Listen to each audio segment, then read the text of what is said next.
बिस्मिल्लाहिर्रहमानिर्रहीम। अस्सलाम वालेकुम। आप देख रहे हैं हालात। मैं हूं सईद चौधरी। आखिर वही हुआ जिसकी पेशगोई मैंने भी की। बहुत सारे लोगों को अंदाजा था कि सदर साहब जो हैं, जो दो बिल पास हुए हैं कौमी असम्बली और सेनेट से, एक तो वो ईवीएम मशीनों वाला, और फिर वो जो ओवरसीज पाकिस्तानियों को वोट का हक देने से मतलब जो तरमीम हुई है इलेक्शन एक्ट में, और दूसरा नैब ऑर्डिनेंस में जो तरमीम की पार्लियामेंट ने, वो सबको अंदाजा था कि सदर साहब वो वापस कर देंगे। अब क्या होगा, सदर साहब को क्या लुच तलने की जरूरत पेश आई है, इस पर बात करेंगे। और फिर एक बड़ा शोर मचा हुआ है कि जनाब आईएसआई को जो अफसरों की तरक्कियों और तैनातियों, अहम तैनातियों के हवाले से स्क्रूटनी, जांच पड़ताल का इख्तियार क्यों दिया गया है, वोट को इज्जत दो की खिलाफ वर्जी हो गई है, पता नहीं क्या क्या हो गया है। ये क्यों किया गया है, आईएसआई को ये इख्तियार क्यों दिया गया है, ये बड़ी अहम बात है। और पीछे क्या सोच है, सोच क्या है पीछे, ये हम आपके साथ शेयर करेंगे। लेकिन इससे पहले थोड़ी सी बात, मैं बार बार कह रहा हूं कि कुछ मसालतकार जो हैं वो मैदान अमल में हैं, सरगर्म हैं, और वो चाहते हैं कि ये सिस्टम जो है स्मूथली काम करे। 1.5 साल जो मियाद है, 15 माह, वो पूरी करे हुकूमत, या जब दिल चाहे वो इलेक्शन के लिए असम्बलियाँ तहलील कर दे। ये उनका इख्तियार है। आइन और कानून के तहत मामला चलें। लेकिन हमारे जो साबिक वज़ीर आज़म हैं इमरान खान साहब, वो पकड़ाई नहीं दे रहे। लेकिन जो टारगेट है मुसालतकारों का, वो मेरे ख्याल में कोई यही जून का महीना है कि जून के महीने में उन्होंने बहुत सारे मामला जो हैं वो सीधे कर देने। खान साहब अगर बाज नहीं आएंगे तो फिर दरारें पड़ेंगी पीटीआई में।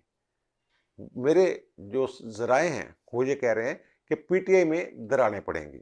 जैसे इंतजामी तौर पे तो दरारें पड़ गई, जनाब वो बंदे नहीं लेके आए, शफका महमूद इस्तीफा दे, शाह महमूद क्रैशी दे थले काम कर, ये कर, वो जो जिमनी इलेक्शन है, तेरे पास दा रोग नहीं, इस तरह की बातें चाहते हैं।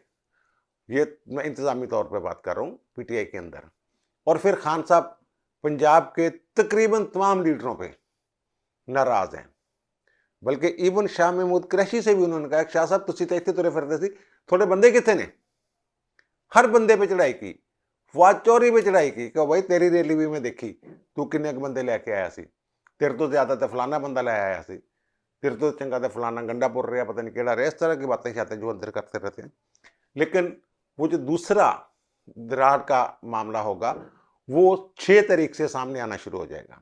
6 जून से, 6 जून को स्क्रूटनी, जो इस्तीफों की स्क्रूटनी है, उसका अमल शुरू हो जाएगा। वो ये कहते हैं, पीपल्स पार्टी वाले, जमीयत उलमा इस्लाम वाले और नून लीग वाले, उनका ये ख्याल है कि कोई 20 या 25 बंदे ऐसे हैं, वो कह रहे हैं कि वो कन्फर्म है कि 20-25 बंदे ऐसे होंगे जो अपने इस्तीफों से मुनहरफ हो जाएंगे, भाग जाएंगे। अगर 20-25 एमएनएस निकल जाते हैं तो फिर जमात कहाँ रह जाती है, फिर पीछे तो वही रह जाते हैं। बहरहाल ये कुछ इस तरह के मामला चल रहे हैं। और दूसरा, पंजाब में एक, कह लें आप इसको, कि वो जो था स्पीकर वाला मामला, चौधरी परवेज इलाही वाला, वो चौधरी परवेज इलाही के शायद बच बुझ जाए।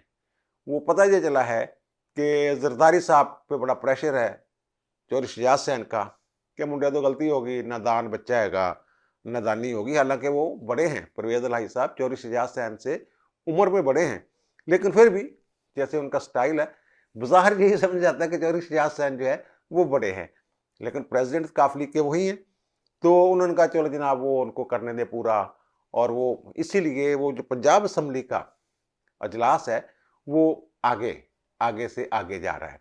वो अब 16 को कर रहे हैं। पहले तो वो उन्होंने कर लिया था कि जनाब वो जो आपके हैं समीउल्लाह साहब, जो मुहर्रक थे करारदाद अदम एतमाद के, वो उस दिन गायब हो गए थे। वो मैंने वीला किया था और मैंने बताया था कि स्ट्रेटजी के तहत वो गायब हुए थे।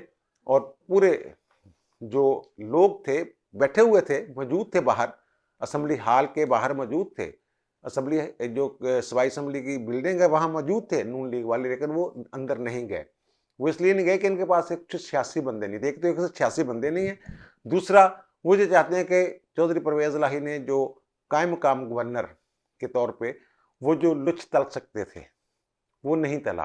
और वो नहीं टला, वो किसी वजह से नहीं टला उन्होंने, वरना वो कह देते जनाब वो बैठ के जो भी है, अगरचे उन्होंने रोजमर्रा के अमूर निपटाने होते हैं, लेकिन कायम मकाम गवर्नर के पास वो तमाम इख्तियारात होते हैं जो गवर्नर के पास होते हैं। अदालतों में मामला घसीटा जा सकता था। वो कह देते जनाब हमजा शहबाज साहब आप दोबारा एतमाद का वोट लें, उस वक्त 180 बंदे कहाँ से करते वो। ये सारी चीज़ें वो अंदर खाते को तय शे हो रही हैं, मामला ठीक हो जाएंगे। वो कहते हैं कि जनाब जून नहीं तो जुलाई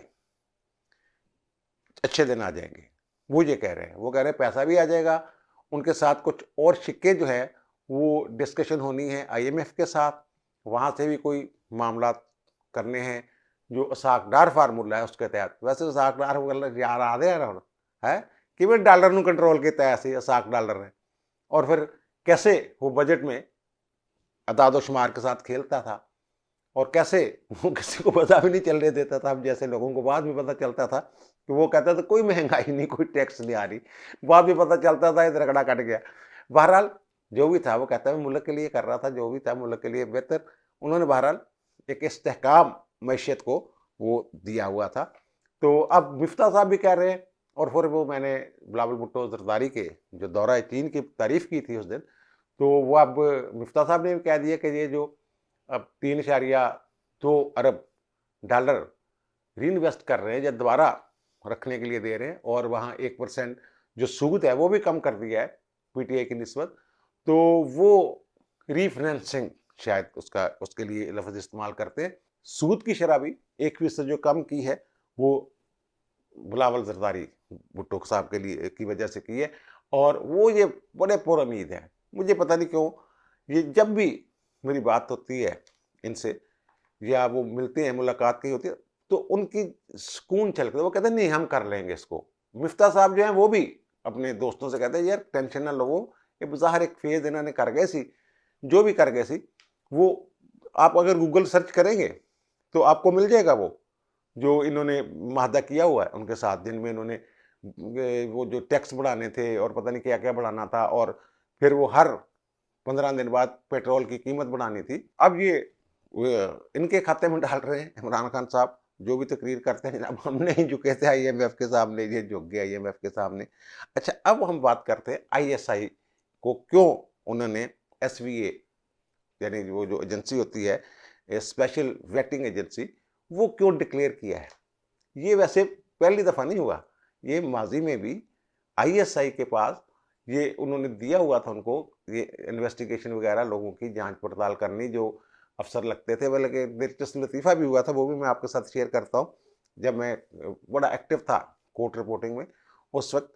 अच्छा अब ये हुआ है कि ISI जांच पड़ताल करेगी अहम तैनातियों पे जिन अफसरों ने लगना है और जिनकी तरक्कियाँ होनी है, और वो पब्लिक ऑफिस होल्डर जो ऑफिसर्स कैटेगरी है उसके लिए वो नोटिफिकेशन वज़ीर आज़म ने मंजूरी दी है। अच्छा अब ये है जो वोट को इज्जत देने वाली बात। पहली बात तो ये है कि ISI जो है ये सिविल अदारा समझी जाती है। असल मसला ये है कि वर्दी वाले साहब वहाँ बैठे हैं, लेफ्टिनेंट जनरल बहुत अरसा से वो बैठ रहे हैं वहाँ पे, तो लग ये रहा है कि ये फौज का कोई ज़ैली इदारा है। अमलन ये ज़ैली इदारा ही है। वो जो रिपोर्ट वज़ीर आज़म को भेजने के पाबंद होते हैं DG ISI, वो एक रिपोर्ट उसकी कापी अपने आर्मी चीफ को भी भेज देते हैं। बहरहाल बहुत सारे मामले हैं। बेनज़ीर भुट्टो के दौर में तो रिटायर्ड जर्नैल जो थे, मेरे ख्याल जनरल कल्लू थे, उनको लगाया था उन्होंने ISI का चीफ। ये कोई ज़रूरी नहीं है कि जनाब हाज़िर सर्विस होना चाहिए, एक बात। और दूसरा वो वज़ीर आज़म को जवाबदेह होता है, और वज़ीर आज़म ने नोटिफिकेशन किया है, आर्मी चीफ ने नोटिफिकेशन नहीं किया। ये बातें, और एक इसमें ये भी आप समझ लें एक खुफिया पहलू इसका कह लें, या मख्फी पहलू, खुफिया के बजाय मख्फी पहलू हम इस्तेमाल करेंगे लफ्ज़।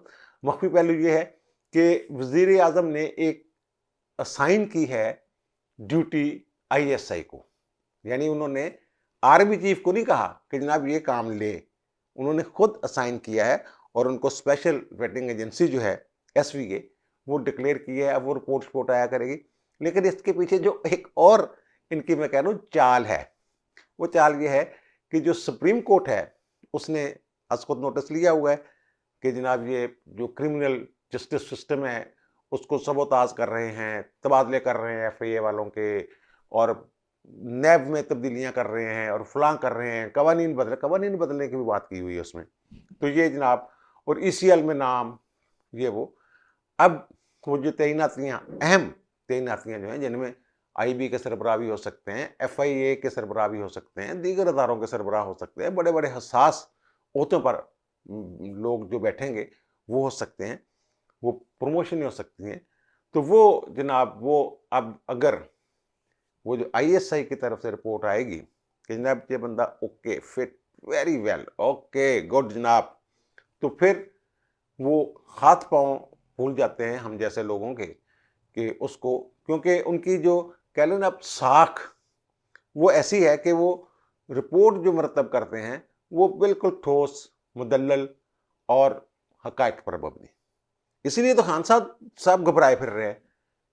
कल वो घबराए हुए थे, वो कह रहे थे जनाब मैं सुप्रीम कोर्ट से कहता हूं, ये जो आपने कमेटी बनाई है इसमें सारे सिविलियन हैं। वो जो धरने वाली, कि धरने में जनाब कितने बजे हमने अनाउंस किया था फैसला और कितने बजे इसने ऐलान किया था कि जनाब डी चौक पहुंचो, और वो किसकी तरफ से खिलाफ वर्जी हुई है, किसने एतमाद को नुकसान पहुंचाया है सुप्रीम कोर्ट के, इस टाइप जो रिपोर्टें नहीं मांगी आईबी के सरबराह से, चीफ कमिश्नर से और डीजीआईएसआई से, वो रिपोर्टें मांगी है। वो कह रहे वो सारे सरकारी बंदे हैं। और भाई आईएसआई के हमेशा आप गुण गाते रहे हैं कि जनाब उनको पता है कि मैं ईमानदार हूं, उनको हर चीज का पता होता है, वो क्योंकि करप्ट थे इसलिए उनको निकाल दिया। इस तरह की बातें खान साहब जो है वो फरमाते रहे हैं माजी में, आपको याद होगा। तो भाई जब ये जाएंगे फिर इनकी तरफ से आएगा जनाब ये तो हमने ये तब्दीलियां करनी थी, तबादले करने थे, अहम ओहदों पर लोगों की तैनातियां करनी थी, तो ये हमारे पास कोई रिपोर्टें थी। तो फिर हमने आईएसआई को जो बतौर उन्होंने हमें एजेंसी के तौर पे, नेशनल वेटिंग एजेंसी के तौर पे जो उन्होंने रिपोर्ट दी है एसवीए के तौर पे, तो वो हमने जनाब उसके मुताबिक तैनाती कर दी है। लेकिन कोई ज़रूरी नहीं है एसवीए की रिपोर्ट पे अमल दरामद हो भी जाए। ये माजी में भी मेरे ज़ाती इल्म में है, जब ये हाई कोर्ट या आला दरिया के जजेस का तकर्रर होना होता है तो वो चीफ जस्टिस जो हैं वो लिस्ट बना के एजेंसियों को भेज देते हैं। हाई कोर्ट्स की मैं बात कर रहा हूँ, सुप्रीम कोर्ट का मुझे नहीं पता, हाई कोर्ट्स में। तो वो फिर वो आईएसआई, वो सुप्रीम कोर्ट में मेरे ख्याल नहीं होता क्योंकि वो हाई कोर्ट से जजेस लेते हैं, तो इसलिए वो रिपोर्ट शायद उस तरह नहीं होती। लेकिन ये रिपोर्ट हसास अदारों को भेज देते हैं, आईबी वालों को भी भेजते हैं, स्पेशल ब्रांच वाले भी तहकीक करके भेजते हैं, और आईएसआई वाले भी रिपोर्ट मुरतब करके भेजते हैं कि जो सेशन जजेस और वकला जिनके नाम ज़ेर गौर होते हैं हाई कोर्ट में बतौर जज तैनाती के लिए, उनके सारा कच्चा छट्टा वो आगे पीछे करके, वो अब मैं लतीफ़ा सुनाऊंगा आपको। लतीफ़ा क्या हुआ कि जिन दिनों बड़ा एक्टिव था हाई कोर्ट में, उस वक्त एक बड़ी खबर समझी जाती थी कि जनाब लिस्ट बनने लग गई है मुजवजा जजों के, जज कौन कौन से होंगे, ये बड़ा अहम होता था। और अगर चीफ साहब भी उस वक्त बड़े कुन्ने बन के बैठे होते थे, अब वो उतनी वो सीक्रेसी नहीं रह गई। पहले वो कहते थे जनाब अगर जिनका नाम वकील का आ जाए जज के तौर पे अखबार में और बाद में वो जज मुकर्रर ना हो सके तो उसकी बड़ी सुबकी होती है, इसलिए हम नहीं बताएंगे। उसका एक तरीका वारदात जो हमने ढूंढा हुआ था वो ये था कि ये किसी न किसी हसास अदारे वाले से अट्टी सट्टी प्यार मोहब्बत, वो कभी एक नाम बता देता था, कभी दूसरा, 2-3 दिन में वो, यानी 2-3 एजेंसियों वालों से अगर आप रब्ता करते थे तो वो कुछ ना कुछ निकल आता था।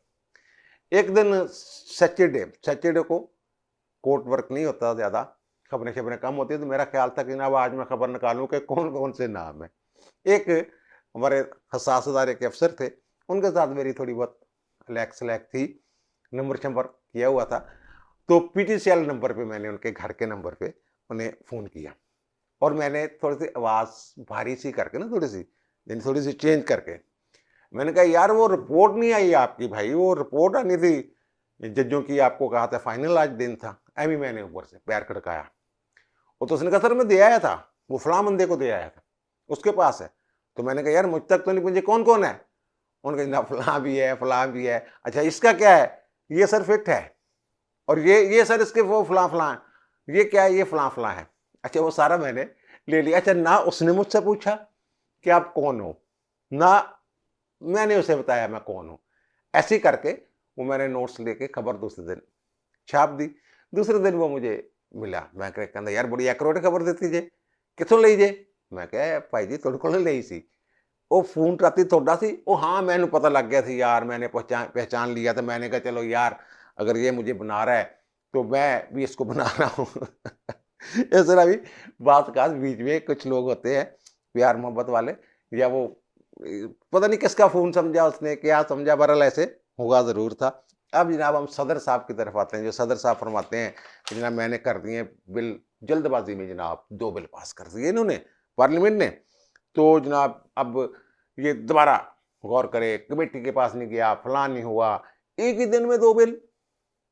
मैंने ये कहा था कि सदर साहब ऑब्जेक्शन लगाएंगे और कानूनी निकात के साथ उसमें मामला वो उठाएंगे, और वो इसलिए वो जो सदर साहब निकात उठाएंगे, पीटीआई की जो पिटीशन होगी इन कवानीन में तरमीम की सुप्रीम कोर्ट में, उसमें वही निकात होंगे, वही कहेंगे कि जनाब सदर साहब ने भी ये एतराज किया है। ये मैंने पहले कहा था और वही सदर साहब ने किया। बड़ा कानूनी किस्म का बड़ा बना के कई सफ़ात में मुश्तमिल उन्होंने जनाब अपना जो लिखा है नोट भेजा है कि जनाब वापस जाओ। अब इसमें होना क्या है? कुछ भी नहीं होना, सिर्फ 10 दिन का डिले होना था, वो हो जाएगा। पहले ये 30 दिन का होता था, 18वीं तरमीम से कबल ये 30 दिन के अंदर अंदर वापस करना होता था सदर को। लेकिन अब आइन के आर्टिकल 18वीं तरमीम में आइन के आर्टिकल 75 में तरमीम कर दी गई है। उसके तहत जो सदर है वो 10 दिन के अंदर अंदर उन्होंने ऑब्जेक्शन अपना वापस भेजना होता है। जिस ऐवान ने मंजूर किया उसको, पहला जिसने मंजूर किया, यानी पार्लियामेंट को कह लें आप यार सीधा सीधा सादा, कि पार्लियामेंट को वापस भेजना होता है। और फिर पार्लियामेंट मुश्तरका अजलास बुलाती है। पार्लियामेंट का मुश्तरका अजलास होता है सेनेट और कौमी असम्बली का, और फिर वो पास कर लेती है। अगर उसमें दोबारा सदर को भेज देती है तो सदर के पास फिर गुंजाइश नहीं होती, 10 दिन के अंदर दोबारा फिर 10 दिन मिलते हैं।